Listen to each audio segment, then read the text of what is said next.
So getting to be part of the Grace and Race Conversations group was, I can't use any other word but transformative. Because I hate to admit it, but I'm in my 50s and it's the first time I've made friends that are non-white friends. And so I have loved some black people, but they're just the ones I adopted, which is a terrible way to start out in a racial healing context. But through the Grace and Race Conversations, I was able to come to the table with other people that wanted to have this conversation, that the initial hostilities were already laid down. There was an understanding on both sides that this is a conversation that needs to happen. It's a worthy thing to pursue. So I think when you come to that initially and everybody comes with that attitude, it's just not quite as intimidating. Our group had about 7 people in it, which was kind of cozy and small. It was enough where you felt like you really could talk to people, get to know people. There were 4 white people and 3 black people, which I felt like there was a lot of pressure and burden on our black friends to step up and have the courage to tell some stories and remember things I probably would rather have forgotten. But our group was pretty well matched, I think.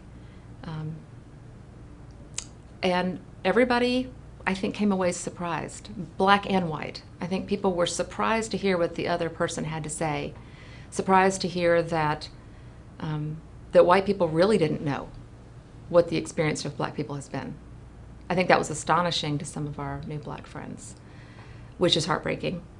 Because if I think that black people think that we know how bad it is, and we still don't care, that's crushing. So I think they were surprised to find out how out of the loop we are in terms of what it must be like to live in this country. And I think they helped us to see, too, how it is an everyday situation.